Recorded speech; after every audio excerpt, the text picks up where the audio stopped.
pledge allegiance to the flag of the United States of America and to the republic for which it stands, one nation, under God, indivisible, with liberty and justice for all.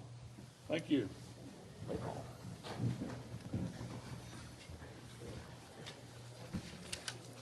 Okay, the first two orders of business are two separate sets of council meeting minutes, one for April the 12th, our last regularly scheduled council meeting, and then the second one was the early morning meeting of April 19th when we laid the levy. So we'll start with approving the minutes of the regularly scheduled April 12th meeting. If we have a motion to do so. So moved. Second.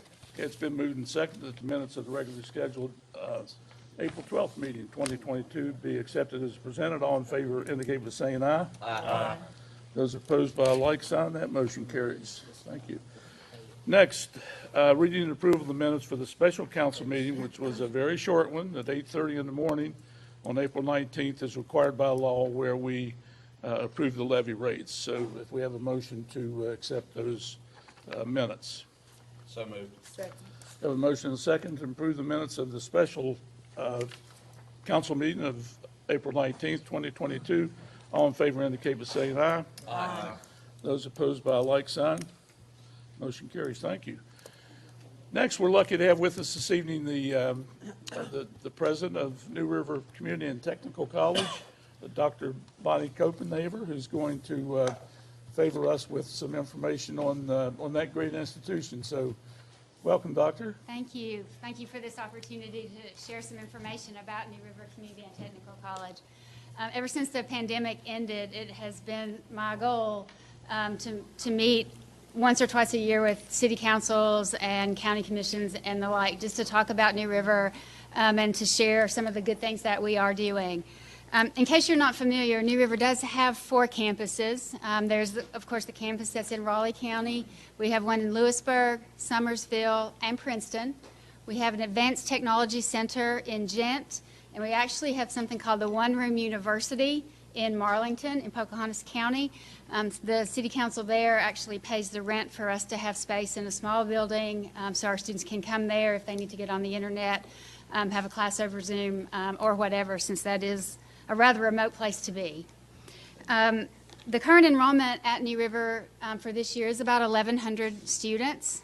We are down from where we were a few years ago pre-pandemic, but we are hopeful that we're going to see that trend start to reverse itself, and that has been actually a nationwide trend, unfortunately. That 1,100 head count does include students that are dual enrollment, or they're taking college classes that count both for a college credential as well as for their high school diplomas. And in Raleigh County, we have 20 students altogether. 15 of those are from Woodrow, and 5 of those are from Shady Springs that are with us for dual enrollment. That headcount also includes students that we serve that are currently incarcerated, and 2 or 3 both in the federal system at this point. When I think about the campuses, Raleigh County is usually our largest campus. Right now we have about 257 students that call Raleigh County their home campus. Actually, we're bested a little bit by our Greenbrier County campus in Lewisburg. They have about 20 more students than we have at Raleigh County right now. When I look at Raleigh County and I think about the students and the programs that they're in, the top 3 programs for Raleigh County students are general studies, and those are going to be students that are probably going to transfer at some point. Health professions, that is a sort of a catch-all general program that students go into while they're working on prerequisites for, say, nursing or physical therapy assistant or something like that. And the third one is social services.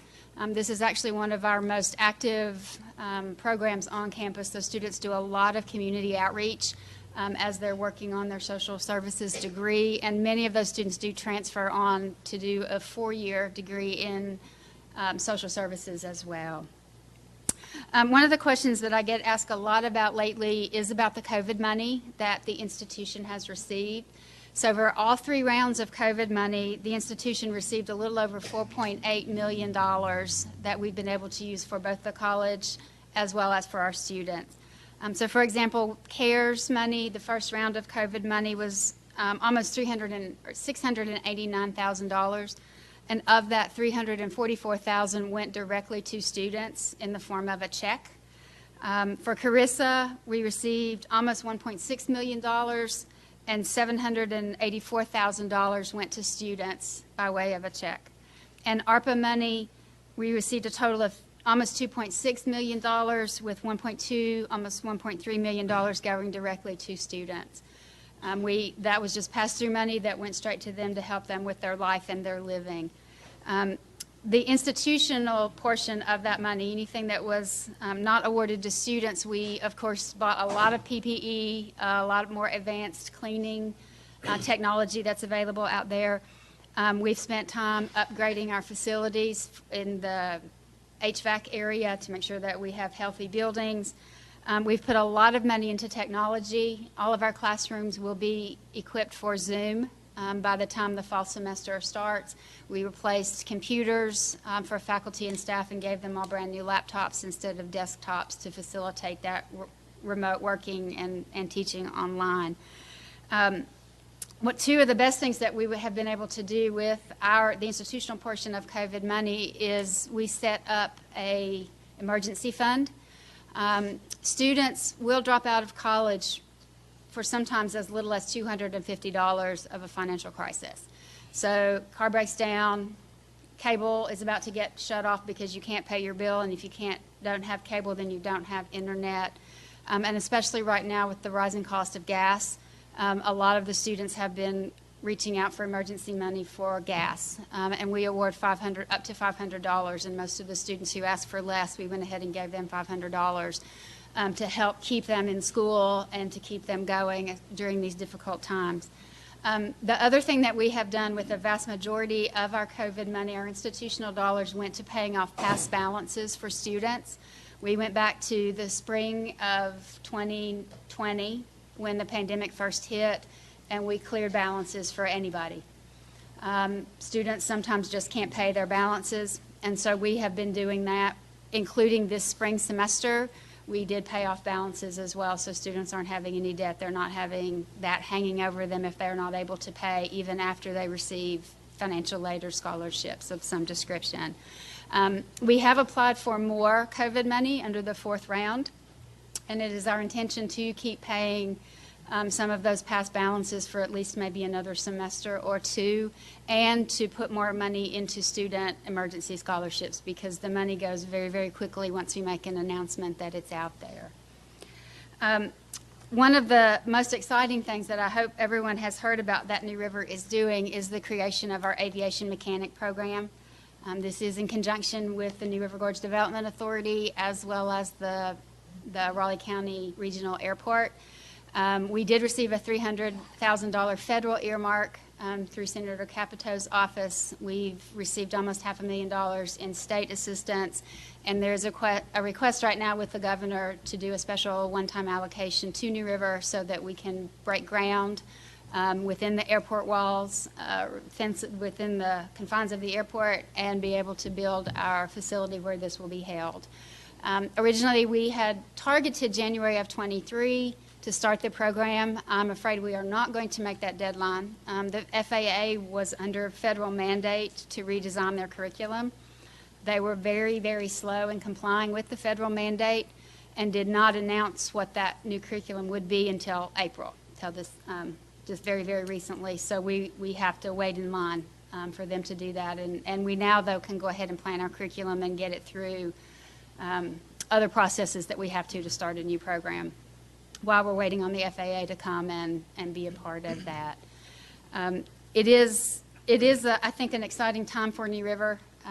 Probably now more than any time in the recent past, the college is approached by all types of businesses, industries, private citizens needing help or wanting to create partnerships with the institution. And I think that's a sign of New River's growing strength and their renewed hope and renewed dedication to being a community college and taking hold of what it means to be a community college. And I look forward to other programs that we'll be bringing on shortly and continued growth and success for this institution. And with that, those conclude my remarks, but I'll be more than happy to answer any questions. And I have left everyone a business card if you need to get a hold of me for any reason. Any questions of Dr. Copenhaver? Excuse me, I can't really hear what she's saying. Okay, I don't know if it's because the microwave is just a prop, or if it needs to be closer to her mouth. I think this microphone's for the purpose of recording and not for loud speaking, so I'm sorry. Dr. Copenhaver, thank you very much for being with us this evening. Thank you. I appreciate your time.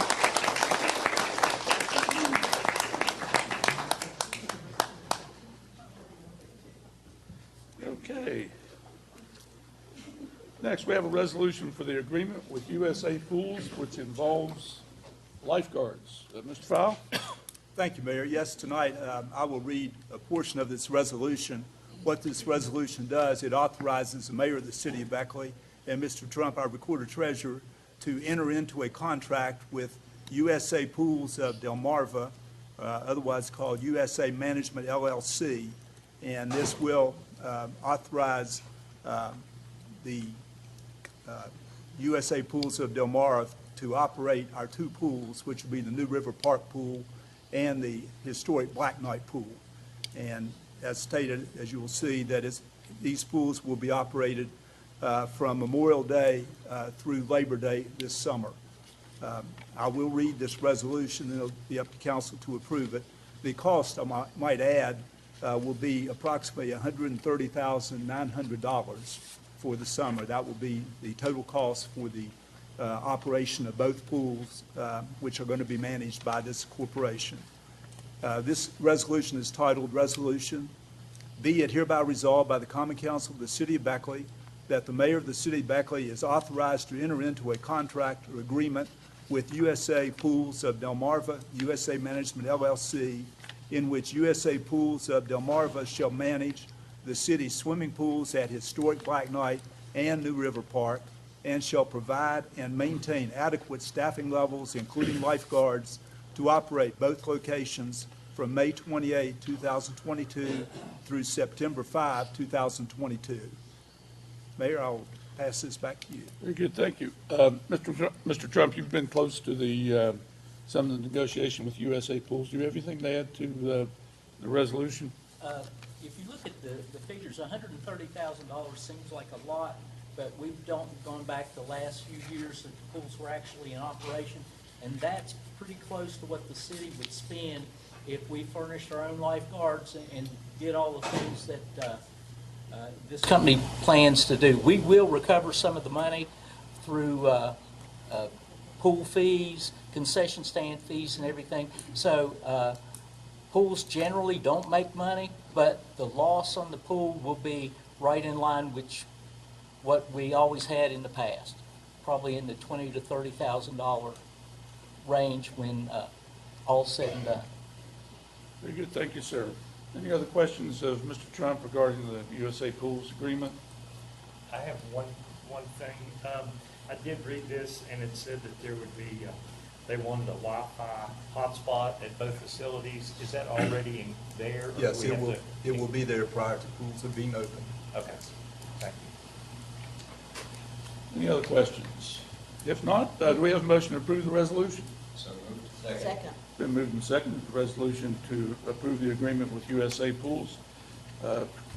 All in favor indicate by saying aye. Aye. Those opposed by a like sign, that motion carries. All righty. I would like to thank the due diligence of our councilman, Robert Dunlap, local realtor, Brian Christopher Brown, our Parks and Rec director, Leslie Baker, all the school guidance counselors, and everybody that tried to find a solution to this ongoing municipal problem of not being able to find lifeguards. So I'm elated that both of the pools will be open, and thank you to everybody that has tried to make this work, and so we're going to have a good summer, Mayor. Very good, thank you. Well said.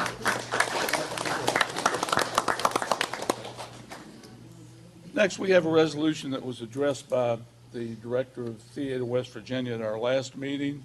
The project is to, by virtue of reforming, renovating the stage at Grandview, to essentially move the town of Colwood in McDowell County to Beckley, to be the home of the continuing Rocket Boys Festival and the plays there. Mr. Hill is here.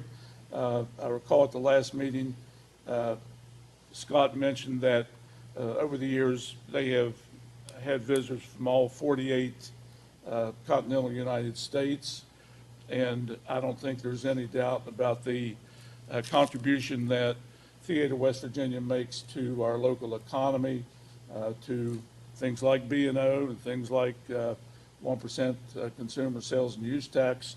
So I'm in favor of it, and I'll admit that, but that is certainly council's decision.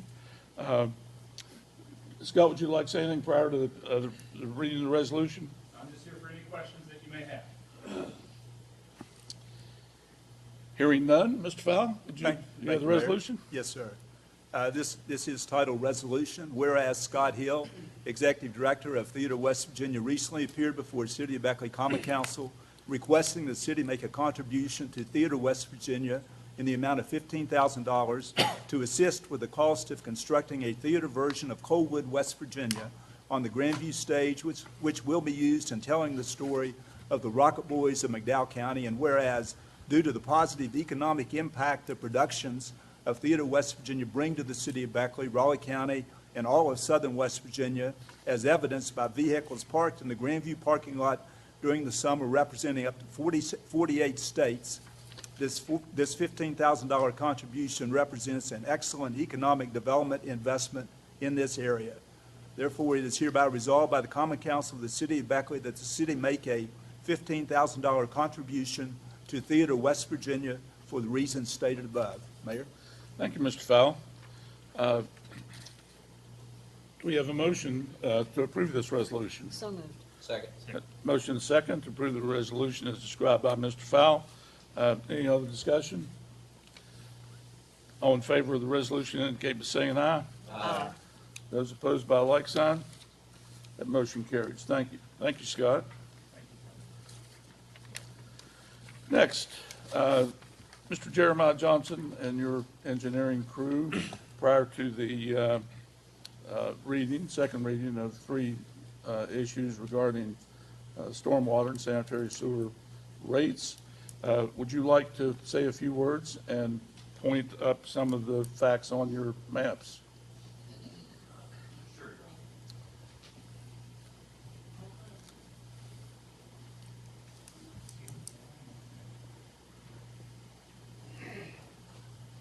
Good evening, council and members of the public. I'm general manager of the Beckley Sanitary Board. We are the sanitary sewer provider and stormwater provider. Sanitary sewer for most of Beckley, stormwater provider for all of the greater Beckley watershed, which is the black delineated boundary on your map there. This evening we come presenting a request to raise sanitary sewer rates, stormwater rates, and then we have a project ordinance that's required for the proposed sanitary sewer projects only, per state code. So the stormwater utility was created in 2007. We have operated at those revenues and those billing rates since that time. So it's been 15 years, and rates have not been adjusted. That rate increase does several things. It covers the increased operating expenses from inflation and rising costs that we have seen over those 15 years.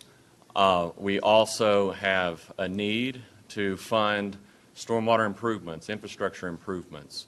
The map here shows about 110 projects that were completed over 15 years, either by contracted companies that worked on behalf of the sanitary board using sanitary stormwater rate money or through our own forces. Of those 110 projects, 19 occurred in unincorporated areas within the watershed and the balance within the city. A project is any construction that's over 100 feet, linear feet.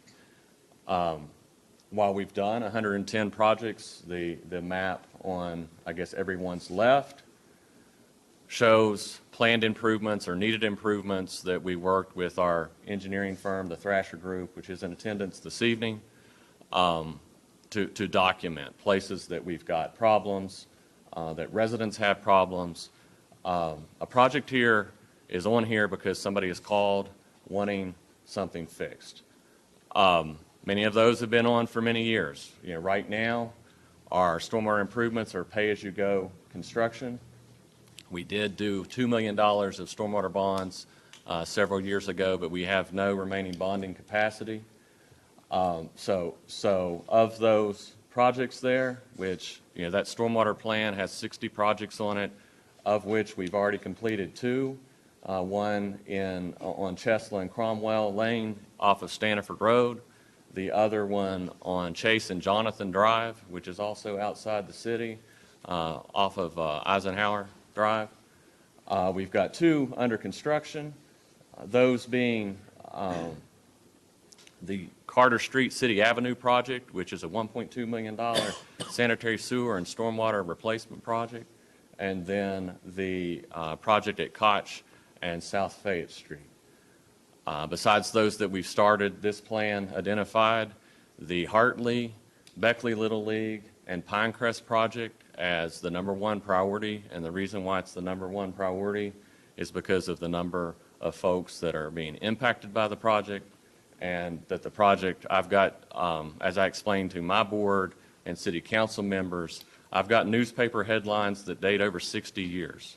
And in 1972, which was 50 years ago, the body meeting tonight discussed and agreed that that project needed done and needed fixed. And we're 50 years later and it's not done. We've had increased community pressure to get that project complete. So Thrasher Engineering has a preliminary engineering report.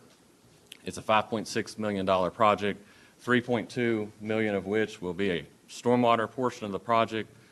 It's an integrated project. We can't do the stormwater without doing sanitary sewer. You know, right now in these neighborhoods, we've got sewer backups that occur. We've got overflowing manholes. I mentioned the Beckley Little League. I've got at least 7 reports of overflowing manholes occurring at the Little League, where, you know, our youth are expected to play baseball. So this rate supports the expected bond payment to do that project. The balance we anticipate will be about $1.8 million that will allow us to touch other stormwater areas. Besides bond money, all of these projects we're pursuing grant funding. We've got earmark application requests in to both Senator Manchin and Senator Capito. The state of West Virginia in the special session yesterday approved $250 million to go statewide into infrastructure projects. We are making applications. We are trying to get these projects as much as possible funded via grant, but the reality is that this community has to do this infrastructure improvement, whether or not we get Charleston or Washington, D.C. to step up. Moving to sanitary sewer. Sanitary sewer, there will be $2.4 million needed to do the sanitary sewer portions of the Hartley, Beckley Little League, Pinecrest project. Beyond that need, I mentioned the sewer, the overflowing manholes. We also have half of our system flows to the Little White Stick lift station that has a combined sewer overflow attached to it. What that means is when it rains and flows in our system exceed capacity of the system to pump it to the Piney Creek wastewater treatment plant, we actively discharge. We chlorinate the discharge, but we actively discharge to Little White Stick Creek combined sewer. The last time our combined sewer overflow long-term control plan was updated was over 10 years ago. We now have to update that, and with that, modernize a lot of the equipment that's at that combined sewer facility. Speaking of modernizing equipment, the sanitary sewer rate also supports $2.1 million of equipment modernization needs, both in our heavy construction equipment that is used every day to dig and replace infrastructure, but also at our 25 lift stations and at the White Stick Station and the Piney Creek plant. Besides equipment modernization, the remaining pieces of the sanitary sewer rate increase are proposed to cover 2 additional crew members on our sanitary sewer side to operate a new vacuum sewer truck so that we can be more proactively out there cleaning sewers, root cutting, cleaning lift stations so that we can reduce the amount of backups and overflows. We will also support the budget of the sanitary board to account for the impacts of inflation. The sanitary sewer rates have not been increased for 7 years. The last time we increased rates was in 2015 when we did the Red Brush project, a project that extended sewer to the Red Brush community of Beckley. Since that time, we completed a $13 million plant project and didn't raise rates. So, in summary, Council, those go over some of the needs. And tonight before us, we have the 3 ordinances: the sanitary sewer rate increase ordinance, the project ordinance, which is required so that we can pursue projects on the sanitary sewer side, and the stormwater ordinance. And I've neglected to point out the other piece of the sanitary sewer improvements, and that is we're funding $250,000 a year into, or $240,000 a year into our building fund because we have identified the need. It's a long-standing need. Our operations center, which is at 5 Corners, that we have used for over 30 years, we went into that building when we were a much different utility. We did not have a stormwater program. We did not have the staff that we now have to have because of regulatory pressures, and we've just simply outgrown the building. We had a meeting today. We've got ADA issues getting people into that facility, and I mentioned the vac truck and another truck. We've got $1 million worth of equipment in two trucks that our current building cannot house, and it needs to be housed indoors because you can't let that equipment freeze in the winter. So the board addressed that need. They said, we looked at renovating the building, and we've determined that we need to move. As far as prioritization goes, that's a lower priority than things like the Hartley project. We need to address community members' needs first. So with that, I guess I close my comments. Very good. Thank you, Jeremiah. It's a fact of life. None of us like rate increases.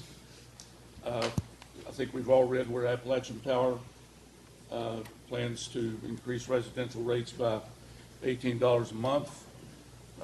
Our local landfill at the Solid Waste Authority has increased their tipping fees there, which also ripples to the trash pickup companies that come back to the effect of all of us who have trash service. The West Virginia Parkways Authority has recently had a significant increase in their toll charges. So it's a fact of life. It's something that none of us like. We don't appreciate it, but inflation has caught up with us. You look at the cost of pipe, whether it's stormwater or sewer pipe, 7 or 8 years ago compared to what it is today. In a lot of instances, there are 100% increases in those costs. So with that, thank you, Jeremiah. Can we ask questions? You will, at public comment time, okay, in the public hearing. Okay, Mr. Fowle, Thank you, Mayor. Yes, the first item we'll address tonight will be an ordinance. I'll read it by title. This is one that deals with the increase for the rates, fees, and charges for the sewerage system of the city of Beckley. This ordinance is titled City of Beckley, an ordinance setting forth the rates, fees, and charges for service to customers of the sewerage system of the city of Beckley. What we'll do is I will open a public hearing and ask if there's anyone here, and I'm sure there obviously is, that would like to speak either in favor of or in opposition to. I think starting out, we will go with those who are opposed to this ordinance, and I'll ask that anybody who has signed up. Now, Mayor, do you have the list? I do. You may. First on the list, it looks like. Well, we can have either pro or opposed. It doesn't matter.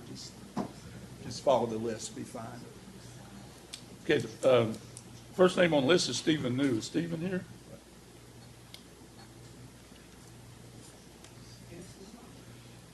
Okay, next on the list is Barbara Charles, and I will ask each speaker to limit your comments to 3 minutes. And Mr. Trump, our recorder treasurer, will keep track of that time and will inform you when that time has expired. So, Ms. Charles? And we are asking each individual to go to the microphone where Ms. Charles is going so that it can be properly recorded. Okay. And this ordinance also, I might point out, this is only dealing with the sewerage system of the city of Beckley. Bill, I'm sorry to interrupt. Cody brings up a good point. The list we're reading from here is for public comments. During the public comment section of the meeting, would it be proper to continue as you began, to acknowledge those who would like to speak in opposition to the ordinance, or what do you think? What we ought to do is ask if there's anyone who wants to be heard either in favor of or opposed to Okay. who has not signed up. Okay. And anybody that has not signed up that desires to, we'll give them an opportunity to sign up. Okay. Is there anyone here who would like to be heard on this matter who has not did not sign in when you came in the room?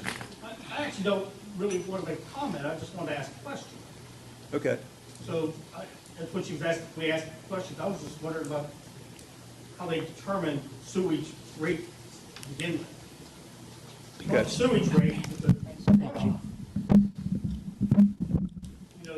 the stormwater runoff, how do they determine that rate? Is it like by each resident pays that, or is it by the amount of water they use, or is it by how big their property is? Okay, so you're basically talking about stormwater here. Yeah, that's, I was just wondering how Right. they determine the rate to begin with. We will get to the stormwater ordinance in a minute, or in a few minutes. This one deals simply with the sewer system. They are separate, totally separate systems. So we're only talking right now about the sewer system rate increase. Ms. Charles? Hey, Bill, Yeah. not to confuse matters. Yes. Could we read all three of them and then vote on them one at a time after the public comments? We can. I think the best way, though, is I think each ordinance is entitled to a public hearing. Okay. I think by law, we want to offer each one an opportunity to be heard. I think we need to know exactly what we're talking about. This issue right here is about the sewage system. This one we're reading now is about the sewage. This is, It will be in two more from now. So you're gonna vote on them separately, Yes, ma'am. whether you increase this one or increase this one, you may increase this one or not increase this one. Okay, Ms. Charles, you have 3 minutes.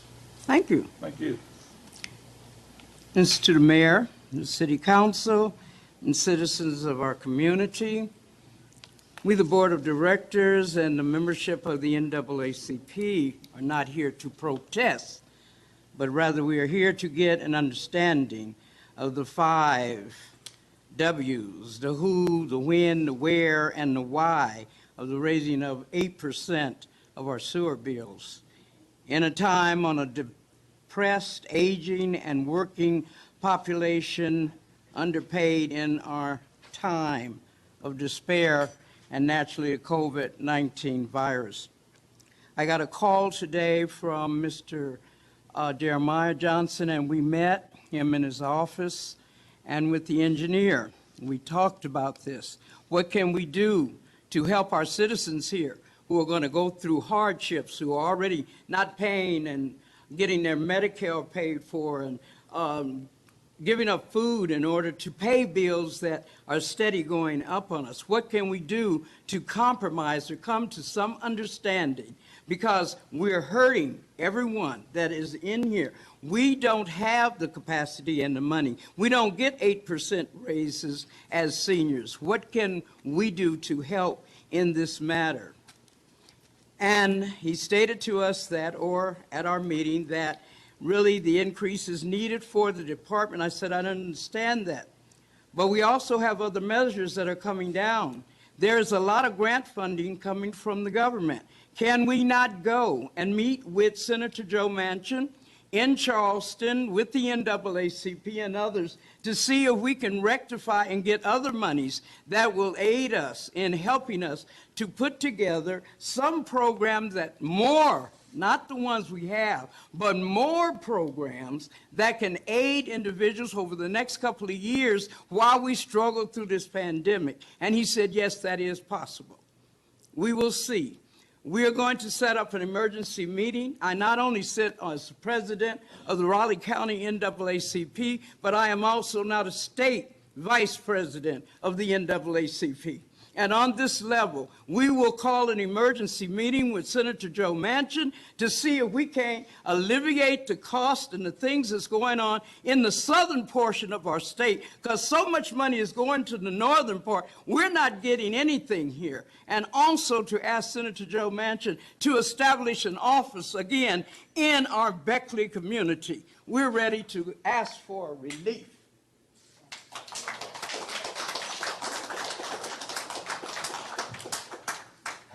Next.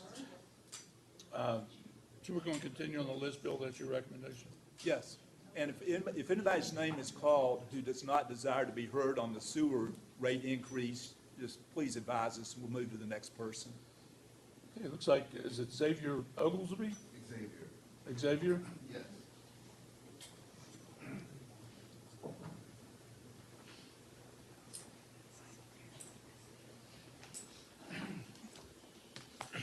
Good evening. I rise in opposition to the increase, and I'll tell you why. As some of you here may know, I take care of the elderly in my community, and there was one of the ladies that I took care of was 92 years old. The sanitary board, as I was reading through the missive here, the sanitary board has put in here that they work with people and, you know, indigent people and things of that nature. For me, I witnessed probably 3 in the past 6 months where these people's water service was turned off. And in order to get the service turned back on, they have to pay a $25 fee, some type of reconnect fee, which it makes it even harder for people who already don't have anything. And I think that it's awful. And then to turn around and say that we have, that you're affected by the cost of doing business, or you're affected by this increase of, what about the people who can't afford it? What about them? Have you considered that in there? And there's one more thing that I'd like to ask about is that since the first half of the 20th century, there has been maybe West Virginia has experienced maybe 25% increase in precipitation. And that has caused floods and things of that nature. In what way is the sanitary board addressing climate change, and how can we maybe come up with some other solution as opposed to just, you know, passing on rate increases to the citizenry? Thank you.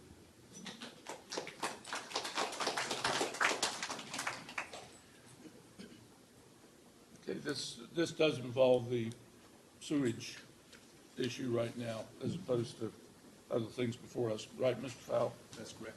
Okay. David Carrington? I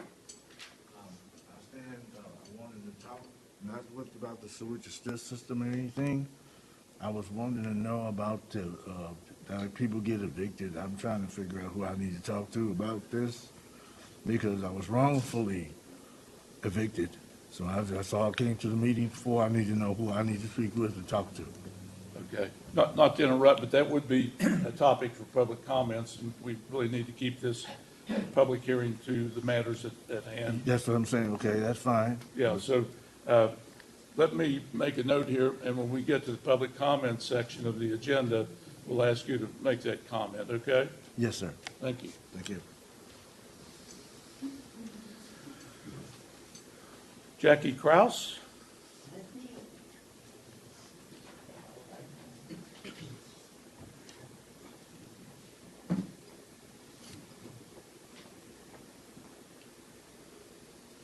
Hello, my name is Jackie Kraus. I do not live in the city limits, but I live on the outskirts of the city limits where they're building a bridge from Roy Acres Drive. They're in the process of constructing it. And I live in a gully, okay? I've got runoff this way, I've got runoff this way, I've got runoff this way. And they're building a bridge that's going to put more runoff. Okay, so now my rates are going to increase because I can't control that. And the place where they drain is right near where my neighbor who lives across the street from me, okay, is supposed to drain off. And sometimes it rains so hard that that drain off causes flooding in his yard. Okay, now I'm told that they're not responsible for that. Not personal property, but yet the water is going up to his house.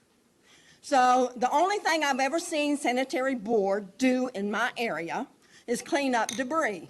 That's all I've seen. I have not seen any improvement on the drain off. All I've seen is just water standing, and it used to dry up. It doesn't dry up anymore. It just continues to just trickle. And it used to dry up because this is where I used to go across that little creek to go up and walk on the trail. Well, it doesn't. It does not drain off anymore. And there was one year where the manhole did overflow, and I had to call the public service department or district to take care of that. And there was a little bit of a problem there too, because the stuff that was spilling out, you could smell that it wasn't sanitary. So I'm wondering, okay, this is like, okay, all this started in 2007. I have not seen them clean up anything. I have not seen them clean anything around my area. They come in, they inspect. This is clear. This is clear. They're telling me that this drain off doesn't go uphill. And yet I'm looking at Canterbury Drive and I'm saying, well, I don't know where y'all are getting that from, but it looks like it goes uphill to me. So it doesn't, you know, it doesn't drain off the way it should because you're leaving little trickles of water in the ditch. So I'm wondering, okay, before this started, how was the sanitary board funded before 2007? Okay, so now we've got, and this is what I'm calling it a tax, because that's what it is. Y'all can call it a fee, you can call whatever you want to. I'm calling it a tax. Ms. Kraus, your time is up. Thank you. Jody Lovelace Patrick. Sir, my issue's on the stormwater. Okay.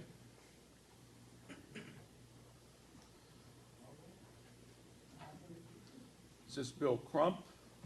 That's also, that question has to do with stormwater. It has to do with several other things also. Okay.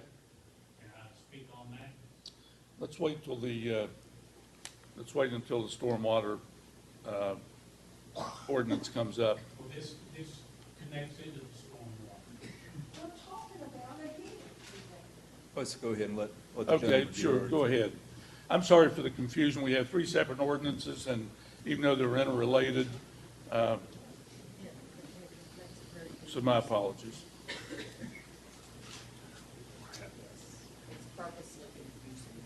Yeah, 3 minutes, sir. Thank you. Thank you. It's nice to meet all of y'all. I've never done this before. I live on a Crescent Road. Lived up there for, off on a street called Stifler Drive for about 25 or 30 years. The city won't scrape the road. They won't pave the road. I've done paid $25,000 to $30,000 worth of taxes on my house. They tell me that I'm not in the city limits. I just wish somebody could tell us, are they going to come up there? The increases I can't do nothing about. But we want to know, are we in the city limits or not? And are you going to put up street lights? The street's been there for close to 30 years. I've been promised by ex-councilmen that they would take care of it, they would do this and do that. Nobody will. The police don't even know whether we're in the city limits or not. The city police don't. There was 2 of them in my yard, nice gentlemen. And they said, are we in the city limits? I said, yes, sir, you are. So could you please, somebody tell us whether we're in the city limits or not, and whether you can take care of our road and pave it. I think this would be Especially worthy of a side meeting with our Department of Public Works, with our attorney. Speaking for me as mayor, it's a difficult situation. The original developer didn't build the road to city specifications. It's very narrow. This developer should have put the street lights up. He didn't. The city doesn't do that. But here's So Mayor, I don't mean to interrupt you, but what I'm saying is, if I'm not in the city limits, y'all owe me a lot of money back. Because I'm paying close to $30,000 since I lived there for living in the city limits. So I just want to know whether I'm in the city limits or not. Yes, I believe Stifler is in the city limits, actually. It is in the city limits, but y'all won't put up no street lights or anything, or y'all won't come down there and scrape it in the wintertime, or you won't do anything to it. You know, we have a similar situation at the Woodlands, a newer development, where the developer did not put street lights up. It's a nice development out by the soccer fields, but it doesn't have any street lights, and they need street lights. The daggone developer, that was his or her responsibility at the time. What happened to the Orphan Road thing that y'all used to do, and y'all would put them on a list, and when you got to it, you would pave the road and you would scrape it? We bring orphan roads into the city, and we will maintain them if they meet the specifications. In other words, you will Bring them up to the specifications, then the city will take them over. You will never do nothing to this road. Is that what you're trying to say? No, sir, I'm not going to say that. We'll take another look at the road. I can't speak for the Board of Public Works of what's going to be done. Because we're getting tired of shoveling, to tell you the truth. Yes, sir, I understand. Thank you. Thank you, Thank you, gentlemen. sir. I appreciate it. Jonathan Moore? Yes, Mayor, my concerns were mostly the same as Mr. Crumb's. I live in Stifler also.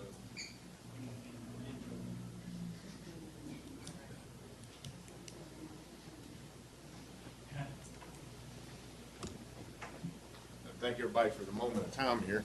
I have the same concerns as Mr. Crump does with our road on Stifler Drive. Now, I've lived there on this road in particular with my family since 2015.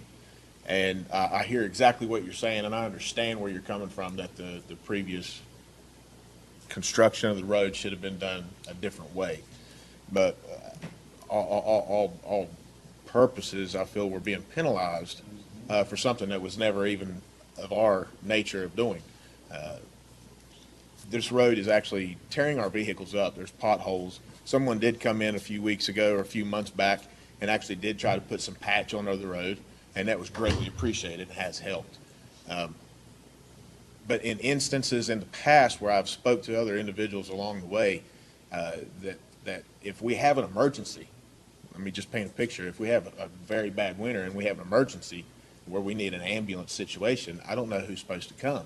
I don't know if we're supposed to have to expect the city to come or the county. I've been told on one hand, it's city that comes in, but then I've also been told they won't come in to take care of the road. So I don't know who emergency services we could expect, and if would we be penalized because of someone's unwrongful doings in the past. This has been going on, and I'm just overly concerned about the safety of our 4 houses and our children and my grandchildren who come in if we have an emergency situation. This road has, as Mr. Crump did say, we have been shoveling quite regular in the winter, as anybody else will, in any property that you have, to make sure that we're all safe.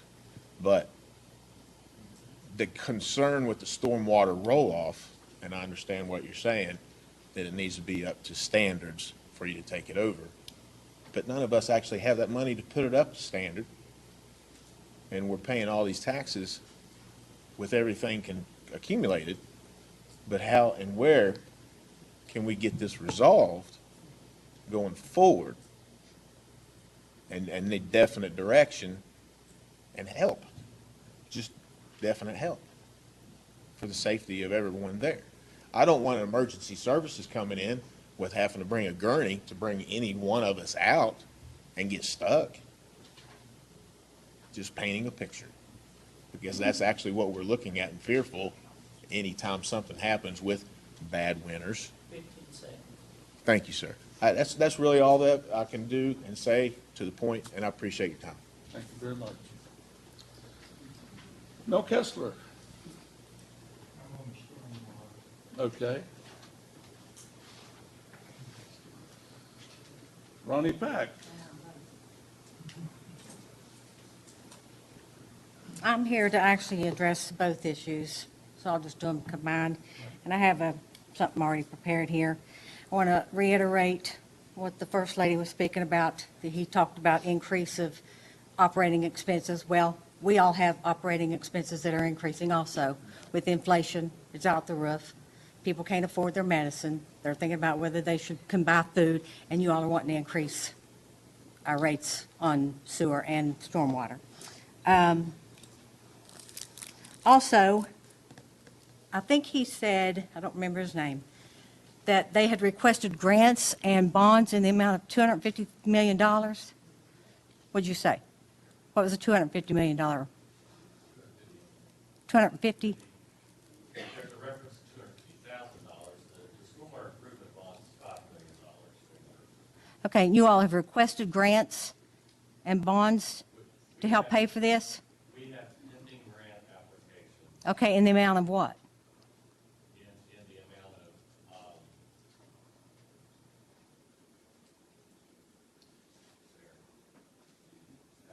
We've done one for the Harley project for, The whole thing, I believe that's totaled up to a little over 20 million. And so you've asked for that much in bonds. And how much is the project, or in grants? How much is the project going to cost total?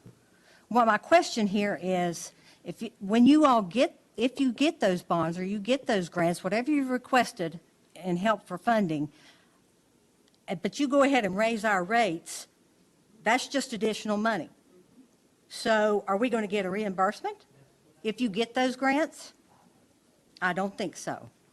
Also, here's some other things I pulled up. Unnecessary purchases that the city of Beckley have made. Black Knight Country Club, $3 million. Paid off. I don't care. We paid It was for still $3 million of my money that you spent that I didn't. I don't use Black Knight. What do I need it for? You ought to come out, I think Zen's like- Cafe, $1.1 million. And you're also looking at Pinecrest, I don't know if that's gone through or not, $6.7 million. No, that was a gift. Didn't cost me. That's not what's on the internet. Well, that's your Anyway, problem. you've spent money unnecessarily, our tax dollars, when some of that stuff could have been saved to pay for things like this. Well, here's the thing, now, honestly. Yeah, by let's be law- honest. By law, we're prohibited as a city to intermingle funds with the Beckley Sanitary Board. I've been told if I do that, I'm personally liable, I could go to prison. The city is one entity, the sanitary board's another entity. Sanitary board's got to stand on its own. The city has to stand on its own. Isn't it the city of Beckley's sanitary board? I'm Well, confused. we'll discuss it later. All I'm saying is it's the law. It's the law. To be honest with you, 3 years ago when the stormwater utility was having such a cash flow problem, we had fixed, we had a big project in James Crest, which is out of the city limits. We had a big project at Pine Villa that we had to spend $300,000. Okay, wait just a second. You Hold on said a something minute. about James Let me Crest. You said finish it's here. outside the city limits. Yeah, Why are we it's- fixing that? It's in our watershed. By law, we have to do that. We're not doing it for the fun of it. I'm not saying whole that you area- are. The area behind you that is in the black outline is where we're required by law to, it's called our MS4 period permit section, and basically it's a watershed. We have to do it. The state came along and said you have to do it, but they didn't give us any money to do it. It was an unfunded mandate. So, that's the thing. So anyhow, I tried to loan out of our city general fund $100,000 to the Beckley Sanitary Board because they were having a terrible time meeting their obligations in stormwater. Again, James Crest, Pine Villa, the Prosperity Dip, the Prosperity Dip, they needed money. I took the initiative to do it, and I was told by my city attorney, you want to go to prison. Pay that back, which we did. We cannot intermingle city funds with sanitary board funds, believe me. So Black Knight, Zins, doesn't even come into play when it comes to the sanitary board. Well, it does, but also, where's the infrastructure money that the bill was just passed a few months ago? Well- Are we going to get any of that? This is infrastructure, in my opinion. Yeah, So why are we not getting any of that? we are. To help pay We for have. this? We're financing a project on Carter and City Avenue now with almost, $1 million of those funds for infrastructure, for stormwater and sewer. Is that all we got from the infrastructure bill? Billy, you want to, Surely we got more than that because, that's not very much. That's just not even a drop in the bucket for what was out there. Some of the CARES Act money to grant that to the sanitary board. It's $1 million plus. We've also bought,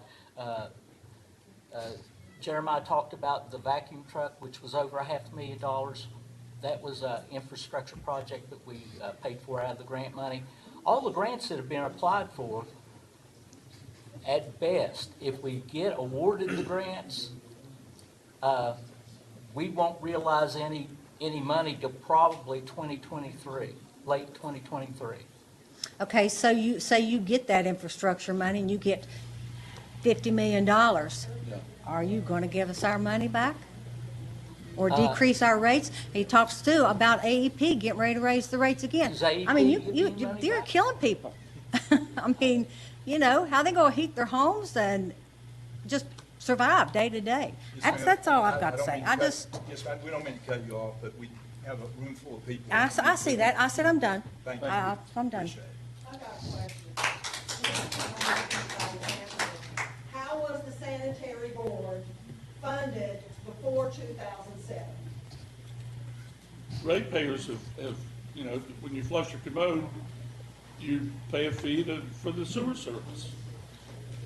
The ratepayer, you get a bill every How were month. they funded though? By the ratepayers, the You're people. saying that Beckley can't have anything to do with the sanitary board, but yet we're supposed to be responsible Okay, for listen. getting Listen, you're out, disease-causing stuff. man, you're out of order, honestly. I'll be glad to meet with you after, but we've got a room full of people here, we've got business to conduct. You come up to me after the meeting, we'll go back here, we'll have a good chat. No, you don't want to talk to me because I get loud. Vonnie Cook.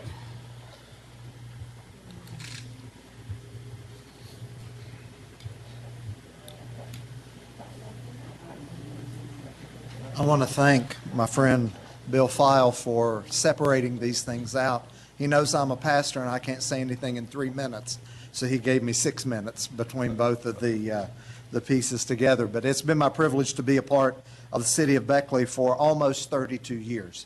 The city of Beckley has been very good to me and to my family. And I don't believe as a citizen that we can separate sewer and stormwater. I believe they function together.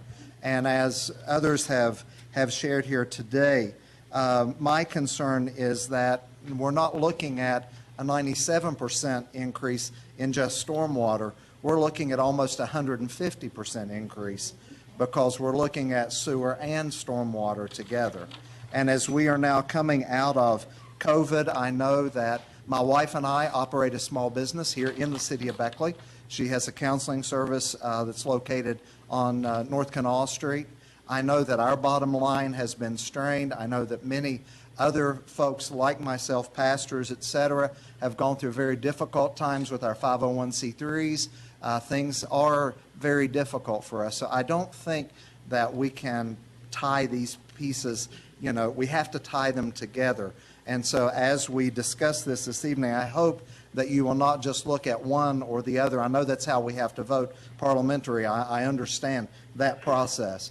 But I also know that it is we're connected together with each one of these processes. So that's all that I have for my first 3 minutes that Bill File gave me on this. All right. Thank you, Bill. Been so generous. Very good. Thank you, Blondie.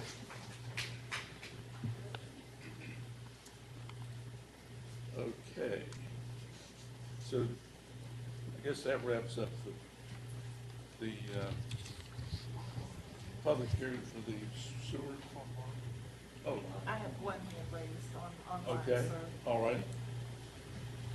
Are you ready? Yes. Okay, it's Danielle Stewart, and I want to unmute Danielle. Oh, hold on, I'm sorry. Just a second.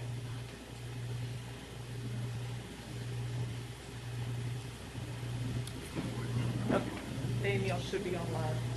Danielle, can you hear me? Yes, can you hear me? Yes. Does this involve the stormwater or sanitary sewer issue? Well, with your permission, I would like to talk about all three, but I will stay under the 3 minutes as I talk about them. Just because I'm sure you don't want to hear me talk for 9 minutes, 3 minutes each time. Okay. So first off, I want to say that, I've worked with the city and the sanitary board on the sewer and stormwater for quite a while before I moved on to other things. And, I have to say that first, I support the increase for the sewer. But I've got to add 2 caveats to that. The first caveat is the last time there was a sewer rate increase, it happened over a 3-year period so that people had time to adjust. And I'm hoping that the city council will also look at this and amend it so that this rate increase is equally spread out over 3 years to help people adjust. The second caveat is that Beckley needs to have a utilities assistance program to help those that are struggling. It was pointed out, we spent $3.5 million of taxpayer funds on Black Knight. It was a loan we paid off early, but it was our taxpayer funds. We spent $1 million at Zen. Last year, St. Stephen's used over $60,000 of community development block grant COVID fund helping people with utilities. So there is money available and there's legal ways to do it so that we are able to support the sanitary board and support our residents. The second thing I want to say is I do not support the stormwater increase on residences. We already have enough increases going on. That is one area that we can wait on. And specifically, because residences are not the problem. The roads are the problems. The parking lots are the problems. All these other areas are the problems, but the residents are the ones having to pay for all the fixes. And the third then is that I do support the increase of the stormwater fee on impervious surfaces for commercial properties. I did a little bit of research and I looked around and averaged all the numbers. And basically most other places in the nation are paying $6.50 for 1,000 square feet of impervious surface. Whereas right now, our Walmart, our billionaire Walmart and millionaire owners at Lowe's and Hobby Lobby, they only pay $1.50, and with a really big increase to $3. When we look at who should be footing the bill for the stormwater, it is the commercial properties. I again support 15 that. seconds. I agree with that, And I ask you to go back and look at the numbers and increase the rate on the commercial properties significantly more before you increase it on the residents. Thank you. Thank you, Danielle. Anybody else signed up, Amy? No, sir. Okay, Mr. Felder, have you read this by title? I'm going to read it once more, Mayor, Okay. so there'll be no question. May I ask a question, please? How do you get the rate on the sewer? If my water bill's $69, I get a sewer bill for $89. So how is that based? How's that figured? When you call and ask them, well, we can charge anything we want. That sounds a little out of balance. The sanitary sewer bill is based upon the tariff that obviously is passed by council, and it's tied to your water consumption. So there's a rate per 1,000 gallons, and it's a tiered rate, but it all ties back to how many gallons of water you consume at your property. Well, how does the sewer bill come out so much higher than the water bill? Because to provide sewer service, Beckley Water Company takes water out of the Lake Creek Reservoir, adds a few chemicals, so on and so forth, and distributes it right to your tap, or Raleigh County Public Service District. You take that water and you may wash your clothes, flush your toilets, put all your waste in it, and then we have to take it and remove all of those waste products back out. So what we start with and what we treat is significantly dirtier than what Beckley Water Company treats. So just, if you look across the country, the cost to provide your sewer bill, what you're going to pay, consistently will be more expensive than what you pay for your potable water. Well, I want to point one thing out. Someone that I work for called the sewer company said, I washed my car. I figure I used $10 worth of water washing my car, so you need to take that off my sewer bill because it didn't go into the sewer. Ma'am, all of that is regulated by the sewer use rules of the Public Service Commission. And we don't get in the business of doing deduct credits for all of that. We do have customers that go to the expense of putting in a credit meter if they have those circumstances, but generally for a residential property, Residential property according to who you are. I was standing right there when they definitely that is. Thank you, ma'am. Thank you. I will close the public hearing on this particular ordinance, and I'll read the ordinance by title once again. This is an ordinance that was passed on March the 22nd. This is second reading, and so if passed tonight, then this ordinance will be adopted. This ordinance is titled, "An Ordinance Setting Forth the Rates, Fees, and Charges for Service to Customers of the Sewerage System of the City of Beckley." Mayor? Thank you, Mr. Powell. There's been a lot of discussion, a lot of good comments. I would entertain a motion to approve the ordinance as presented by Mr. Powell on the second reading. So moved. Second. I have a motion and a second to approve the sewage ordinance on the second reading as presented. All in favor indicate by saying aye. Aye. Those opposed by a like sign? Pardon? Okay, we have one opposition. Are you opposed? Two oppositions. Okay, let's have, excuse me, ma'am, you're out of order. Thank you. I'll have to ask the police chief to remove you if you continue this. Okay? Let's keep things in order. Let's have a show of hands, please, on this vote so there's no misunderstanding. All in favor indicate by saying, please raise your right hand if you're in favor of the ordinance. Those opposed by a like sign? Two. Okay. Thank you. Okay, Mr. Fowle. Yes, sir, Mayor. The next ordinance I will read by title. It also was passed on first reading on March the 22nd. And once I read this by title, we will have a public hearing on this ordinance. Now, this is an ordinance that deals with the projects per se. This does not deal in effect with the rate increase. This is an ordinance titled, "An Ordinance Authorizing the Acquisition, Construction, and Equipping of Certain Extensions, Additions, Betterments, and Improvements to the Existing Public Sanitary Sewerage System of the City of Beckley." I might add that it's listed in this ordinance the projects such as the Hartley Avenue, Beckley Little League, Pinecrest Area Sanitary Sewer and Stormwater Upgrade, Combined Sewer Overflow Management Plan Update and Improvements, Construction Pumping and Treatment Equipment Modernization Program, Operations Center Construction Project, and all appurtenances related thereto. So at this time, I will open the public hearing, and I'm going to ask just by a show of hands if anyone would like to be heard on this specific ordinance. If anybody wants. Stormwater? Excuse me? Is this on stormwater? No, sir, this is not on stormwater. Stormwater will be next. We'll get to that. So I'm just asking if anybody wants to be heard on this specific ordinance, please hold your hand up and you will be heard. What is the initiative? Didn't understand it. Excuse me? We didn't understand what this initiative is. This deals with the projects. The project. Yes, ma'am. This is not dealing with any rate increase.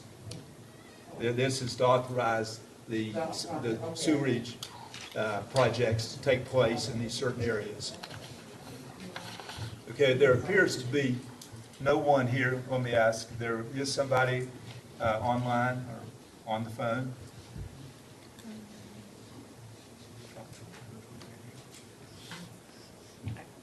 Actually, I think Danielle had her hand raised. I don't know that it's not raised She anymore. had stated that she wanted, Here- I thought she wanted to be heard and spoke to all three at the same time.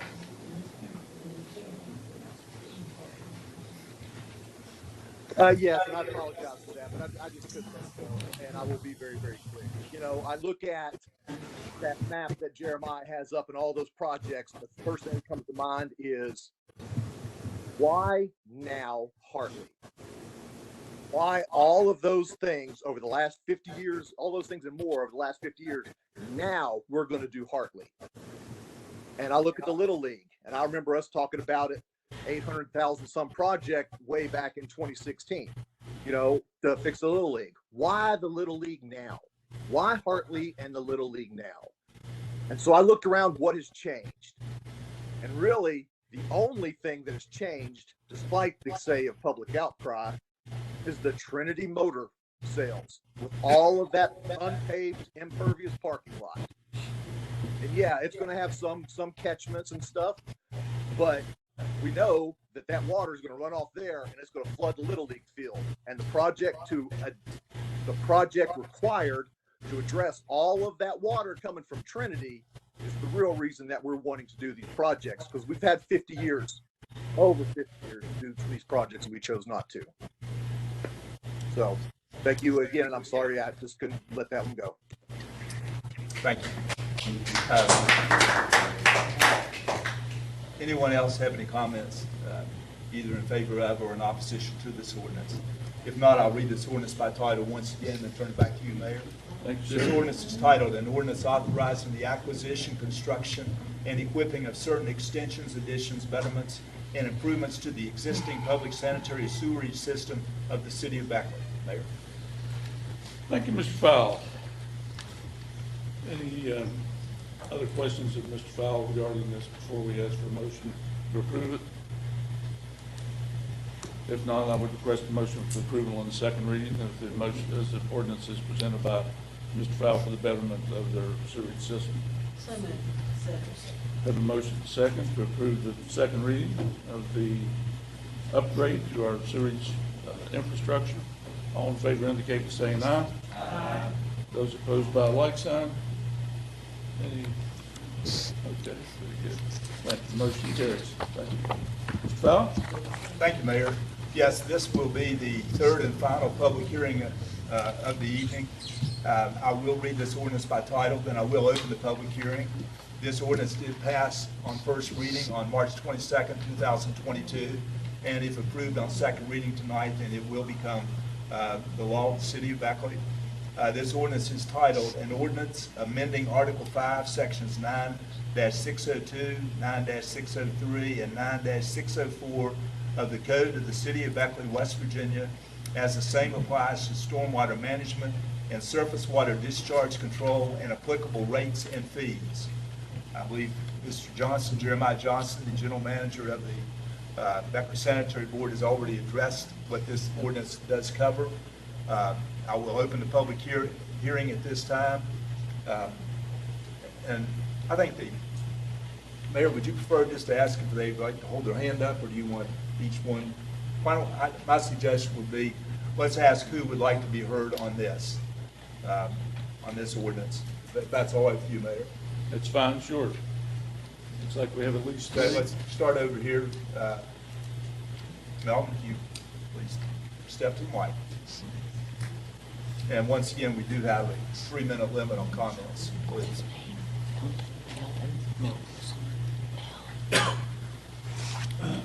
I appreciate you all letting me speak tonight. Appreciate your all's work. What I've got to ask is, I reckon it's going to kind of be directed toward Jeremiah. I was in the legislature when this passed, and we had a meeting in '09. Jeremiah might remember that. The lawyer Shranko was there that wrote this bill, and from Morgantown. And in the very first paragraph here, it says, just and equitable fees and charges for the use of the services and facilities of the existing sewer system and stormwater system for the use of services rendered there shall be paid by the owner, tenant, and occupant of every lot or parcel of land. My question to you, is everybody paying this? Because, you know, you all said that it was impervious property then only, and Shranko told you that Delegate Kessler was right. It's for all property. And I have a note here from March '09 where I asked you, is everybody paying it? And you said all improved property. You know, it don't say anything about it doesn't say anything about not improved. It doesn't say anything about undeveloped. You know, it's nothing about non-impervious. Everybody that owns a lot of land is supposed to be paying this. You know, back then I was looking, it was kind of funny, but you had 9 board members then, and it was one of them was from Sunny Acres, one of them was from White Oak Land, one of them was from Beaver Cove. They were all big landowners, and those guys wasn't paying it then, and I still have a suspicion they're not paying it now. You know, I'm going to ask you, I've asked Mr. Fowle if those people were paying, and I got a letter here from him that said that the code section you referred to in this letter does not require municipalities to furnish specific charges for individual commercial property. Well, you know, I'm still asking the same thing, because if everybody was paying this, I'd be a happy camper. I don't think this rate increase would be necessary with your grants. And yeah, I don't have a problem with the sewage. I understand, you know, it's awful time right now. It's like pouring salt in the wound, because, you know, 15 seconds. the times are hard, and everybody knows that inflation is killed, you know, people trying to warm their house and cool it and buy food and medicine. And, you know, I got an old note here from, I'm glad, I want to thank you, Jeremiah, for telling, that's another thing, you know, we kept talking about, this is all about Piney Creek and keeping it clean running into New River. And I'm glad you mentioned that when it's necessary, you have an open permit to dump raw sewage in that Piney Creek. And Time's up, Mr. Kessler. Thank you, sir. Thank you.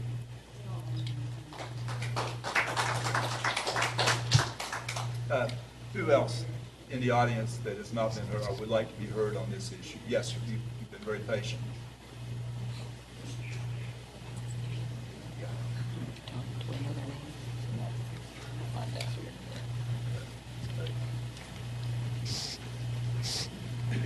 Yeah, I've always just had a concern about how I get, Would you identify yourself? I'm Joe Noggy, I live in the 4th District. Okay. How everyone gets charged the stormwater runoff when, you know, I got a yard, I'm sure there's not a whole lot of stormwater running out of my yard. And that's what my concern, and that was the question I had when they started talking about the stormwater, was how does each of us get charged for that? Is it just a person, each person that lives here has a lot? Because I'm sure that there are, as has been mentioned 3 or 4 times, most of the storm water runoff is coming from streets and from parking lots. I don't think there's a whole lot coming out of my yard, and probably a lot of other people just have grass in their yard. That's where the stormwater's going, it's coming from the drains. In fact, I thought originally that maybe it was because my drains for my house, the gutters were running down and into the storm system somehow. So I just had those changed so it runs out into my yard.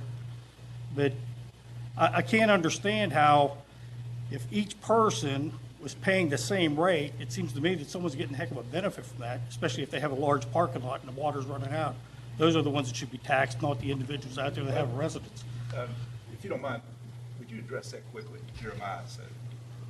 There's no misunderstanding as to what impervious is and impervious. So when we created the stormwater utility, single-family residential is defined in the ordinance, and we bill a flat fee for single-family residential property. It's $3.75. That was then per month. This rate increases that flat fee an additional $2.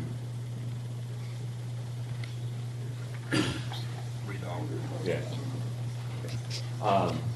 So you're paying a flat fee for your property. Okay. All single-family residential pays the same fee. No matter how big the lot is or anything else. Correct. Because the stormwater is, of course, there's more stormwater on a big lot than there is in a small lot. So you don't take that into consideration, do you? It's taken into consideration for non-single-family residential property. Okay. So anything that's non-single-family residential is billed upon how much impervious area, so hardscape that's on the property, rooftop parking lot, so on and so forth. So, and they pay a rate per 1,000 square feet. That's in addition to, like, a single family residence? At the minimum of what a single family, no user is going to pay less than the single family residential rate. But if you have, you know, an acre of parking lot, you pay based upon that acre of impervious area. So it would be much higher than what single family residential property. Then the other question, and someone asked about the bonding, and you said that won't come through till next year if it's approved? Grant applications. Grant applications. Yeah, grant applications, you know, we play the waiting game on grants. Okay. And there's no certainty that we get funding. We're in a very, very promising time right now with the amount of federal investment that we're seeing. So why don't we wait until the grant, we find approval or not, then we know what the rate will be? Because, you know, first off, on you know, stormwater, our margin, you know, the mayor referenced, you know, our cash reserves are so low that we have to get some rate to improve, you know, the operating conditions of the utility. I mean, right now, you know, in the past few years, we have basically put projects on pause, put repairs on pause because we didn't have the money to go buy things to do the repairs. Okay, so the increase is to take care of old stuff, or is it to take care of new projects? The increases our operating budget so that we have more working capital to go and, you know, when the phone rings, go out and fix things. And then a portion of the increase pays for planned projects. The map over there. Do you know what portion of that would be? A portion of the planned projects? Yeah, how much of it is like future stuff, future projects, and how much is old projects? We've got, in this rate, $9 million over the next decade in what I would call future projects. That is $5 million in the stormwater bond, and we're funding our PAYGO construction. So every year, you know, our crews go out and do projects. We're increasing that funding to get us to $400,000 a year. So in a decade, that's $4 million of investment. And then we've got the $5 million of this stormwater. Okay, so why can't they hold off the future projects and say, look, we don't need the rate increase till we find out about these grants that are coming in the future on those projects anyway? We don't have to raise it all up at one time. Well, Joe, these projects you're talking about, these are all needed projects and projects that needed to be done now. We don't have the money to do all the projects that are needed to be done. But they're waiting to see if, they haven't got word back on what grants we might This get. is the tip of the iceberg for the cost of the projects that actually, if we had the funding, we could do. Right. To help. You don't have the funding, but you're going to We do an don't have- increase to make sure that the money's Right. there. And your increase is gonna go from $3.75 a month to Yeah, I know. $7.41 a month. Right. That's what. In addition to usually I pay like a $34 water bill or sewer bill now. So, all right. Thank you. Thank you, Mr. Nagy. Who else would like, yes, ma'am. You held your hand up first, please.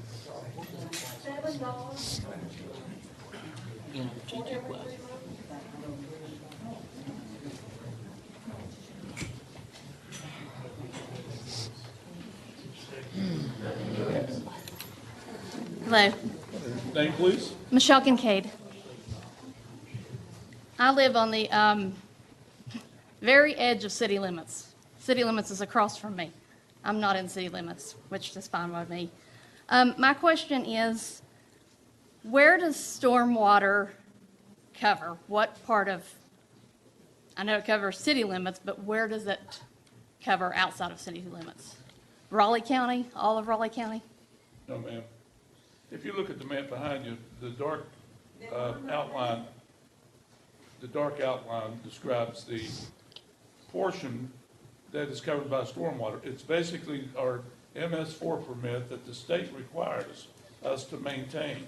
It's what they call the watershed that Beckley is responsible for. So you were talking earlier about James Crest has to participate. It's in the watershed, right. Okay. It's in that boundary. And the Prosperity Dip, Correct. does the Crossroads Mall? No. Stops at the Prosperity. Yeah, the top of the watershed, which is right underneath where that project is on the map above you, stops at the stoplight as you pass Blue Ridge. So Blue Ridge Cemetery, Blue Ridge Funeral Home is in, then when you go through the light and go back down the hill, Crossroads Mall sheds to Sand Branch.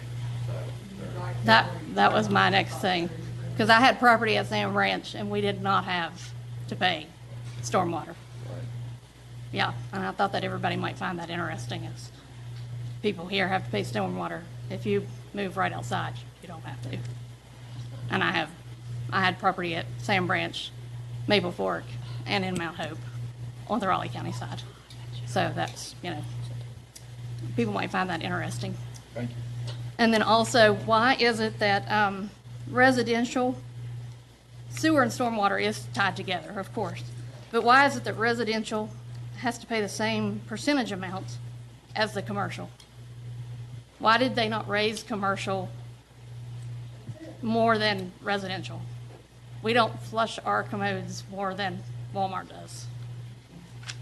I don't understand that.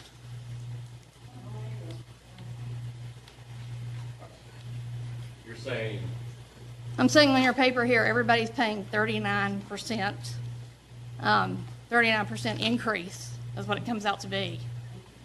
Why do residents have to pay a 39% increase when commercial, industrial, public authority, and multiple dwellings also pay a 39% 15 increase? seconds.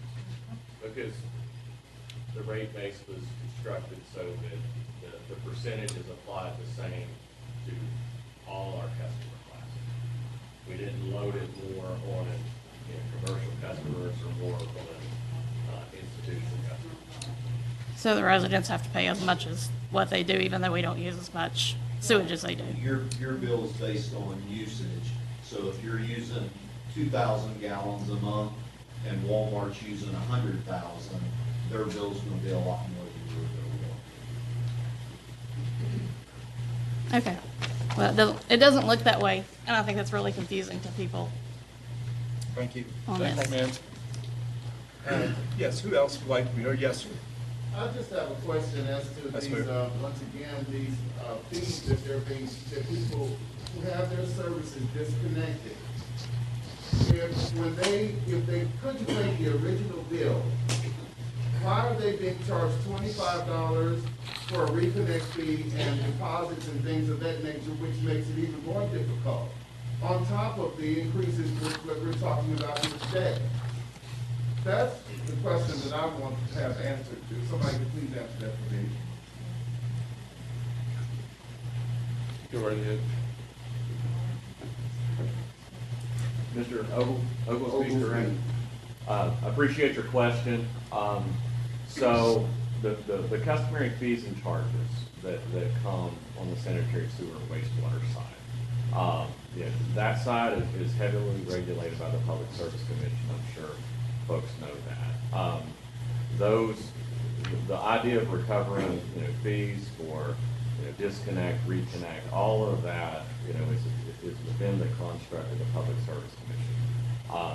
I understand, affordability, that's one thing, I've talked to this council about, I've talked to other folks about. Danielle Stewart mentioned the need for utility assistance programs. There are those programs that exist to help, maybe some folks that you try to help.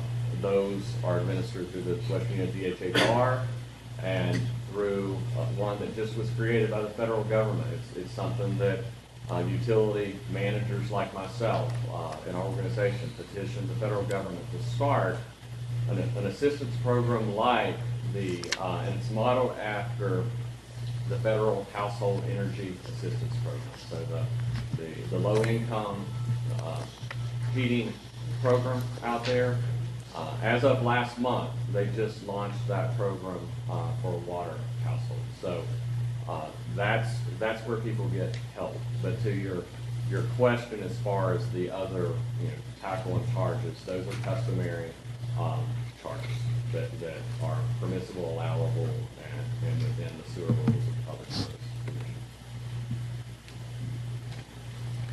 Anyone else like to be heard this evening? The lady in the back. Yes. Okay. Mr. Brown will get with you next. Good evening. My name is Jody Patrick. I'm bringing up the issue of Stifler Drive, just like my neighbors did earlier. I've been battling this issue for going on about 4 years now. I've come to you guys several times. I've spoken with Mr. Dunlap. I've spoken to Mr. Reedy. I've spoken to Mrs. Hunter. I believe Jeremiah has been down our street. I believe Jerry Stump has been down our street. Mr. Sofer, you're aware of the conditions. I've been tossed to and fro, back and forth, blame on this person, blame on that person. We're back on the issue that it's the stormwater drainage issue that needs to be fixed. Our road is in horrible condition. There's potholes, craters, it's cracking, it's just absolutely awful. I just want answers as to why this can't be fixed. I am paying my stormwater. I am happy to pay my bills and pay my way through life like everybody else. I've been paying this fee since it's been implemented. I'm not getting anywhere fixed on my street that's affecting me and my neighbors. So I don't think it's beneficial for me to have to pay an increase when my street alone is not getting repaired. So I'm just looking to get that done. Like Mr. Moore brought up, it's an issue of an ambulance gets down there in the winter, we're stuck. You may get down there, but you're not getting back up. I have children. My number one concern is getting my kids out for emergency. I have a mother with dementia I care for. She's got to go out. It's a major concern. Again, it doesn't just boil down to the water fees and everything. I will pay my stormwater fee, gladly pay my bill. But I just want to find out, this money that I've paid all these years, I just want it fixed. That is all. Thank you. Thank you. Mr. Brown? I just got a couple of questions. Yes. In the event, obviously, we need some infrastructure repair. I'm glad to see that the Hudley Avenue project is moving forward. And without being harsh, I would say that the most ruthless utility we have is our sanitary water. If you are a few days late, they will absolutely shut your service off. I apologize. What percentage of the population will be impacted by these rate increases with increased cancellations? Has that been studied and looked at in terms of how that's going to impact our citizens that are the most economically impacted in our community? And what can we do to alleviate that concern? Because inevitably, when someone's bill gets more expensive that they are struggling to already pay, and a utility that does not provide you a lot of time to be able to come up with extra funds, what are we doing to make sure that those folks are not going to be without water and sewer, while they're coming up with funds?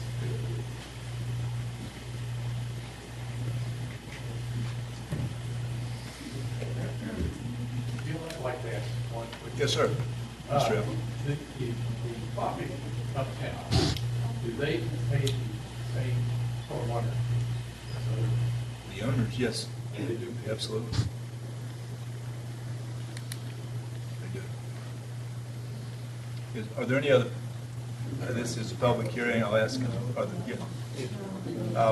Is there an answer to Mr. Brown's question? Hold on one second, I'm looking, Bondi Cook will be next. Jeremiah, you address what Mr. Brown They want to asked. answer his question. Yes, go ahead, start walking up and he can address it, if you have a brief. Just quickly, I wanted to,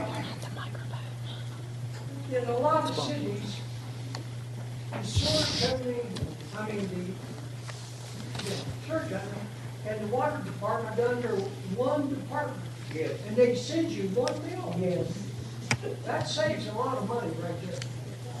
The city, water department, and the sewer company are one and in the same company. In a lot of cities.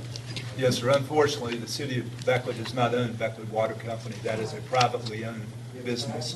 So Beckley Water Company is not part of the city of Beckley, yes, sir. It is a private corporation that's been that way since the beginning. So, thank you, sir. Yes, sir. Very briefly, if you have an answer from Mr. Brown. Just 1 second, Bondi, we'll get with you. I'm fine. Mr. Brown, appreciate the comments. Let me try to capture, I think, the two questions, which are back and forth. There was the question as far as a concern about the number, the percentage number of our customer base that this may impact. And then the second question had to do with, I would call it the disconnect process, the late fee process, all of that. The amount of time that a customer has to pay a bill, and as we progress that, customer that may be late, so on and so forth. Let me answer that one first. So that process, the amount of time that transpires before you would apply penalties, and then from getting penalties applied, late notice, all those time frames are established again in the sewer rules that are established by the West Virginia Public Service Commission. So we follow basically the rules of the West Virginia Public Service Commission as far as those time frames go. And we're consistent with that because we're trying to apply those equally. The question about percentage is a good question. I can follow up with you on that question because most definitely I am concerned because I know the folks that currently struggle, whether they're late or whether they progress from late to a termination scenario. That current percentage is going to continue to struggle as we move the number up. That is why we've talked about such things as connecting customers to the existing programs that are out there. Those government programs, they really didn't exist prior to COVID. I mean, as far as us turning to people, where can you get help? We could turn people to, Bonnie's going to speak here in a second. He leads the church. I mean, we could turn people to the Salvation Army. We could turn people to faith-based organizations. But we have been consistent saying, things like public assistance, okay? I mean, in the United States of America, do you not think that we should provide assistance to people in poverty so that they can have water to drink, which is, the majority of what they're made out of. And they can have sanitation so that, they can keep their kids clean and sanitized. And that's why it came up in COVID, because, during COVID, the sanitary board suspended terminations because we knew, and we're telling people to wash their hands, and we're like, well, we can't, how can you wash your hands if you don't have water to do it? So I hear you. I talked to my board at the last meeting, and I would love for Beckley to have in some form or fashion a utility assistance program that we could establish. But as I'm looking into that, my first calls are to some of my attorneys that deal with the Public Service Commission and deal with state code, because even if we want to create that, we can't create what state code doesn't allow us to create. But what we do know is utilities across this country, this is an issue beyond the city limits of Beckley. And utilities are coming up with some creative fixes to it as far as utility assistance programs.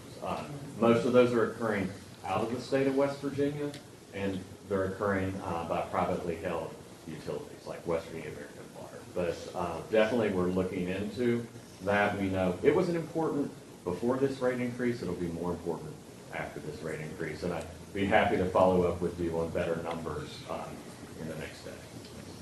Before we increase rates, shouldn't we already know those statistics of who we're going to be impacting with this increase?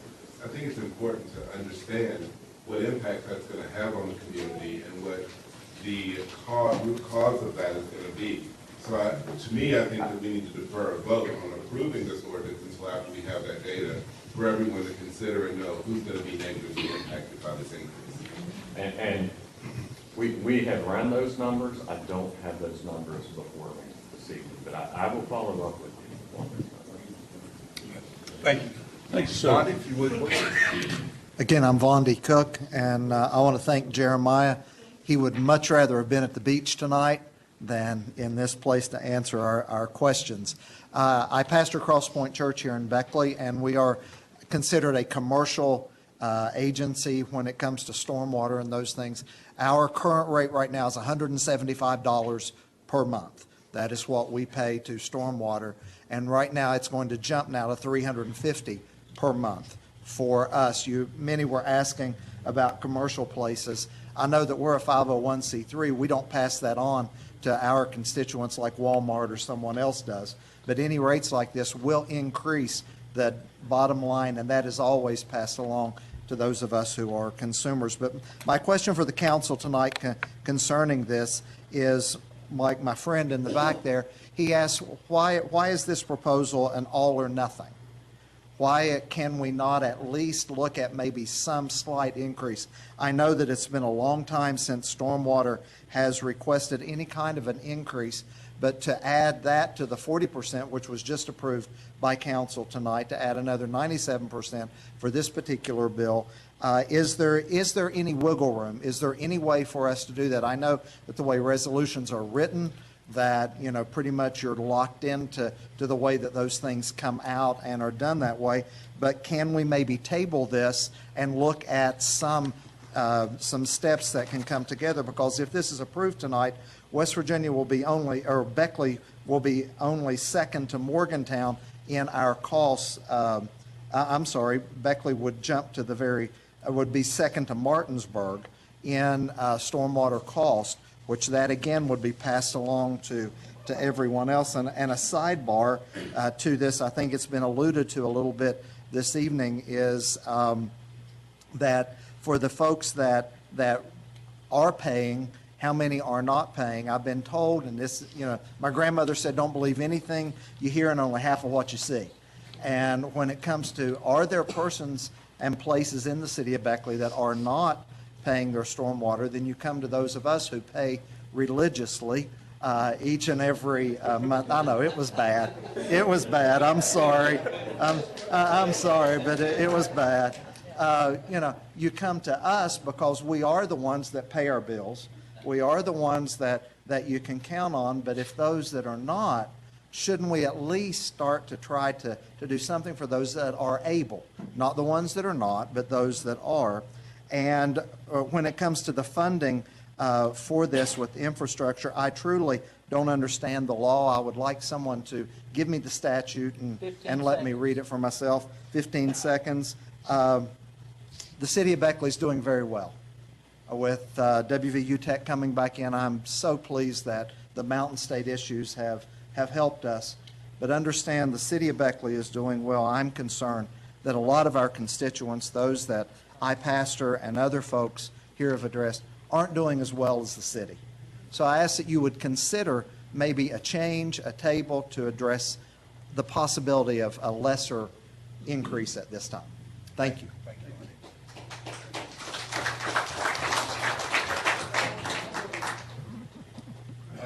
Is anyone else in the room desiring to be heard tonight? Mr. Fowler, I have 2 letters here, which Yes, I've been asked to pass along, and due to the length of time, I'm just going to kind of capsulize these and read a sentence or 2. One is from West Virginia Rivers, Autumn Crow, the program director, and I think a pertinent paragraph is West Virginia Rivers supports a proactive approach of BSB to protect and improve water quality in the watershed surrounding Beckley.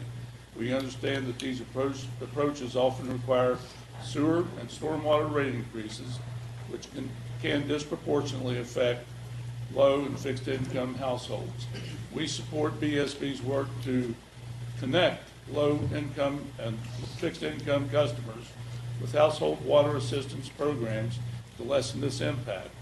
Ultimately, leveraging diverse funding sources, including sewer and stormwater rates, collaborative agency funding, and federal infrastructure programs as identified by BSB will allow for completion of most impactful projects. The impacts of these projects are not limited to water quality improvements. In turn, the completion of these projects stand to improve the economic and public health of the city of Beckley. That's from West Virginia Rivers. And then the other one is from Jim Fetters, the current acting director of the Piney Creek Watershed Association. And just one of his paragraphs, the current stormwater assessment has not been increased since its initiation in 2007, while inflation has continued to erode purchasing powers of these dollars. In order to begin tackling the long list of stormwater projects identified by BSB, it is imperative that the assessment be increased. This is uncomfortable for me to admit, as my wife and I will be subject to the same rate increase as other homeowners in Beckley. This is a necessary cost for the modern and healthy community. And that, again, is from Piney Creek Watershed Association. Thank you, Mayor. With that, I will close the public hearing, and we'll read this ordinance by title one last time, and I'll turn it back over to you, Mayor. Okay. This ordinance is the second reading. An ordinance amending Article 5, Sections 9-602, 9-603, and 9-604 of the Code of the City of Beckley, West Virginia, as the same applies to stormwater management and surface water discharge control and applicable rates and fees. Mayor? Thank you, Mr. Fowle. Yes, sir. Any questions of Mr. Fowle regarding the title of this ordinance be heard on the second reading? Mr. Fowle, I'd like to recuse myself from this vote because I think I'm a little close to it with the Piney Creek Watershed. I have 2 family members that are personally involved with it. I would just assume the mayor cast that final vote if need be. You think that's sufficient rationale, Mr. Fowle? No one can force you to vote, obviously, Tom. I don't believe that would meet, I don't believe that would be a conflict. Okay. If you don't think so, that's fine. No, technically, legally, that would not be a conflict. Okay. In Stifler Drive, while we're talking about this in the stormwater, you've got friends up on council. And the squeaky wheel gets the grease, and you've been squeaking. So we're right there with you guys. Okay, we have a motion to approve the stormwater rate increase on the second reading. So moved. Have a motion, do we have a second? Second. Have a motion second to approve the stormwater ordinance as described by Mr. Fowle on the second reading. All in favor indicate by saying aye. Excuse me. Discussion. I'm sorry, discussion. I want to ask Jeremiah one question. I got two questions for Mr. File, and then I'd like to make a statement. Prior to stormwater, Mr. Johnson, how were these situations handled financially? Like before '07, if there was a stormwater problem, how were they handled? Happy to answer that, Councilman Reedy. So, remember, in 2004, the city of Beckley became required via federal law to have a MS4, which is a municipal separate storm sewer system permit that is administered by DEP. So that's when our regulatory obligation commenced. And at that point, we did a study, a stormwater management plan was put into play, and we looked across the country at stormwater utilities. There's over 1,200 stormwater utilities in the United States. Many of them formed because of environmental regulations that pushed it. So that's what got the stormwater utilities started. But your fair question as far as how were these matters handled before then, it's my experience when I came to the city, as far as the stormwater system goes, it was kind of the Board of Public Works. But within the Board of Public Works, what we often saw was in neighborhoods, there was this informal or formal, if you buy the pipe, we'll put it in. And so if you owned property and water was flowing through the property and it needed a pipe replaced or it needed a pipe bigger, the city looked at the property owners to fund that 100% as far as the materials. And it didn't matter how much was up above you, and if you put a pipe in, 5 years ago, and now we've got a commercial development and the pipe's too small. We turned to the property owners, and what we saw, because many times you may have a half dozen properties that have to go through. And when I came to the city, one of the significant problems was unless all, let's say half dozen, if that's how many it took, or 10, if one person was unwilling to buy the pipe, that improvement didn't occur, if that answers. So this is a way that's used nationally to kind of distribute those costs and to allow, even people that turn that water down onto a property to help subsidize, those improvements, and then also to help, maintain and fix the system. So, did I answer all of your questions? Yes, and then I guess these questions will be to Mr. File. Is there no way with the Hartley situation that the city could fund the project and then would sublease the stormwater as a contractor? Is there no way that we can do that since it's considered infrastructure? I'm probably not the correct person to answer that. If stormwater is involved, then it has to go through the stormwater portion out of the sanitary board now. That is by law. And we do subcontract work. A lot of the work that is done to correct some of these stormwater issues is subcontracted out. That is paid from the stormwater budget. We have to separate as best we can stormwater from sewer, and the city does not and cannot get into that business. Jeremiah? I mean, of course, Mr. Fowle and Gavin Ward behind me are kind of our legal expertise, but I think we go back to the enabling ordinance. At that time, the city, through the ordinance, designated the sanitary board as the responsible entity for the stormwater system, so the public stormwater system. So, Mr. Fowle, I mean, obviously attorneys would need to look at that, but I would assume what that would mean would be from that point moving forward, we're the legal responsible entity and, as an enterprise fund. And it's likewise on the sanitary sewer side. When the sanitary board was created in 1933, it would follow suit on those agreements. My main, it just confuses me how the city, cannot help fund this. It makes absolutely no sense in my opinion, and I was trying to think of a way that we could do it so the citizens didn't have to pay for it, because Hartley Avenue, Stifler, that all needs taken care of, but this rate increase, and I mean, so individually I understand residential single home is going to go up $3, but just from 4 churches, businesses that have reached out to me, Crosspoint had reached out to me, and they're paying about $2,100 a year. Calvary Assembly's paying $1,860. Epling Stadium's paying $2,200 a year, and a local business is paying almost $1,500 a year in stormwater fees only.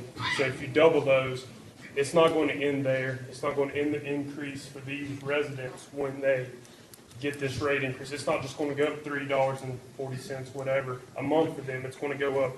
Think about Walmart. Think about all the local businesses. I'm a business owner. We pay $50-some a quarter at our business. That's just an added fee. So they're going to pay extra on top of this because businesses are going to have to raise their prices. And you're not just affecting it to this one. So you're already increasing it 97%, but in technicality, you're probably going to end up raising it about 120% on them. And I feel like we should try to do maybe like a 5-year, 10-year step process, raise it 40 cents here, 40 cents there, and just make it easier on these because, as we all know, inflation's not going to stop anytime soon. Look at the stock market. Dow dropped 800 points today.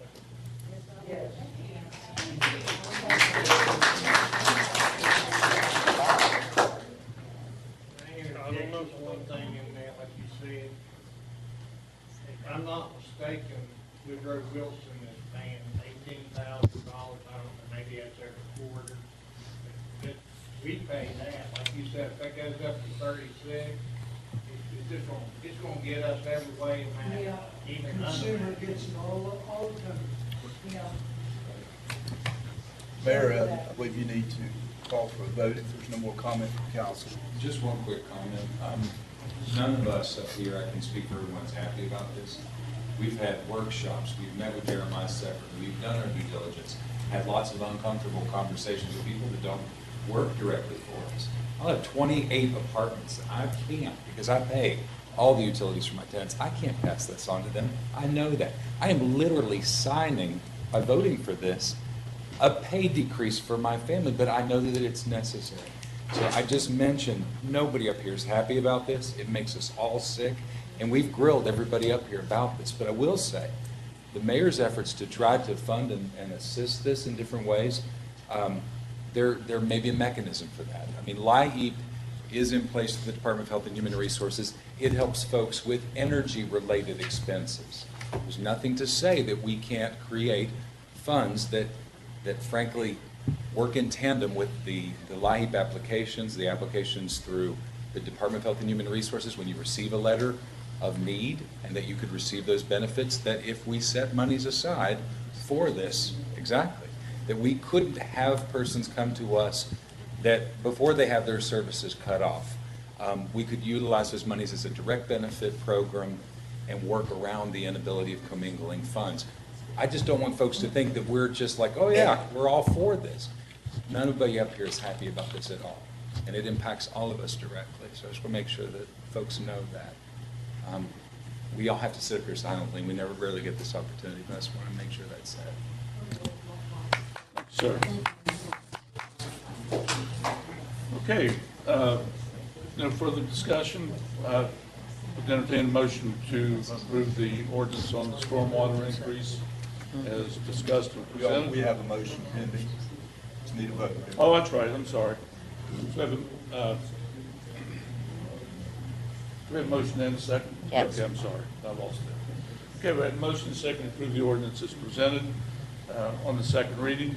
All in favor indicate by saying aye. Oh, please, let's do it by a show of hands. All in favor indicate by raising your right hand. Those opposed? Did you record that? Would you announce what it was, Mayor? Yeah, it looks like it was 6 in favor and 1 opposed. 5-2. Were you opposed? Oh, okay, I'm sorry, 5-2.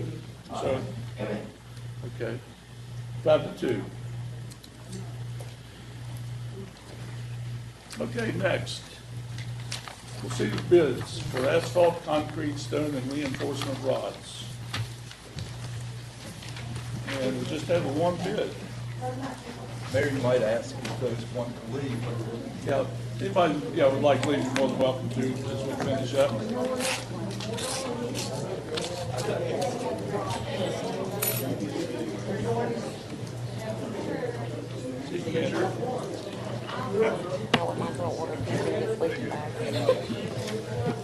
Well, I knew.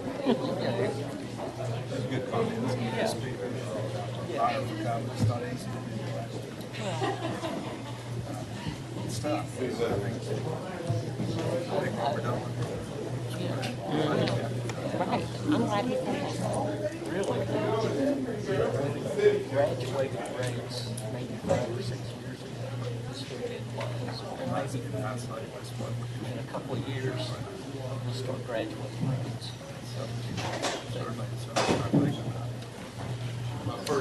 First time standing in, very enlightening. Thank you for the time. Thank you very much. Okay, once again, receipt of bids for the asphalt, concrete, stone, and reinforcement rods. We have one bid from Southern West Virginia Paving, and for Phase 2 and P&L 1, asphalt, $92.50 per ton. Wearing 1, $97.50 per ton. Curb mix, $107 even per ton. Tennis mix, $107 even per ton. So this bid will be turned over to the council persons at large, Jerry Stump and Mr. Trump, for award at a future meeting. They're at least 20% higher than they were last year. At least 20. Okay, we have anything from any member of council under old business? Anything from any member of council under new business? All righty. Mr. Tucker and her cast, we will be performing at the Dogwood Festival in Morris. So if you all not doing anything on Friday, you're welcome to come down.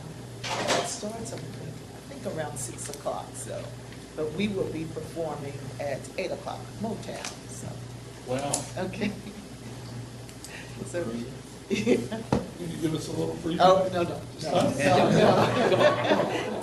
Very well. Very well, is performing Friday. Thank you, Janine. Little respect. Anything else from any member of council under new business? Okay. Mr. Carrington, you still here? Yes, sir. Okay, if you'd like to speak under public comments.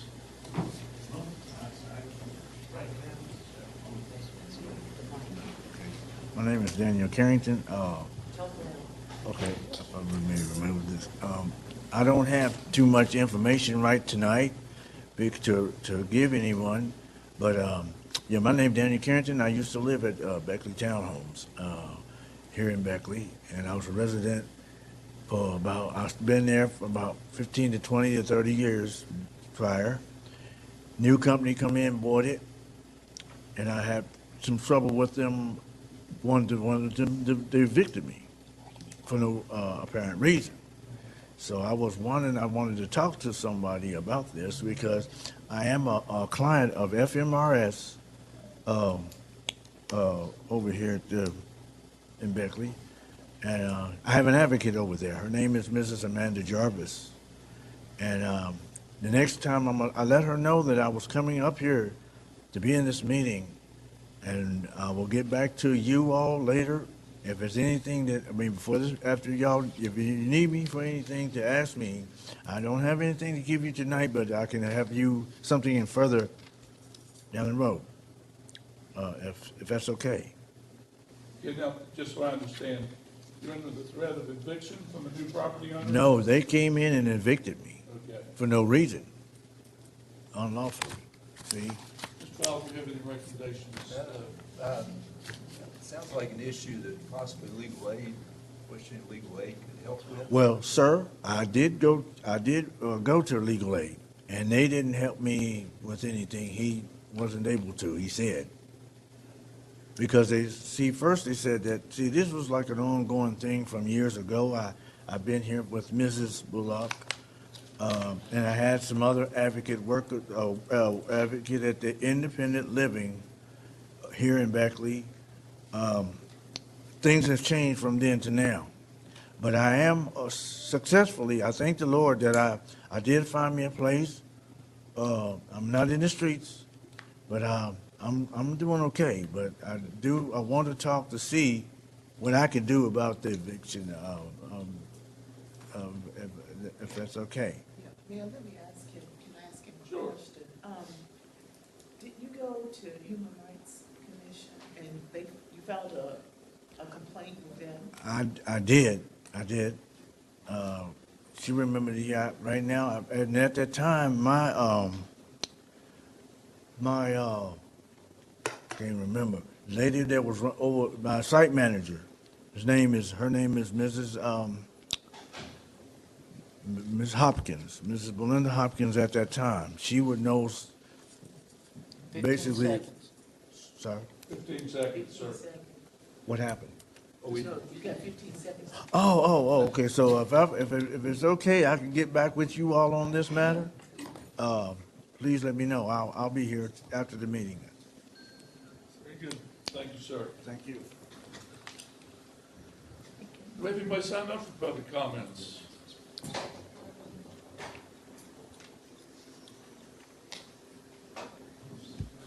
I don't have anyone with their hand up, sir. Okay. So we have a motion to adjourn. So moved. Thank you very much.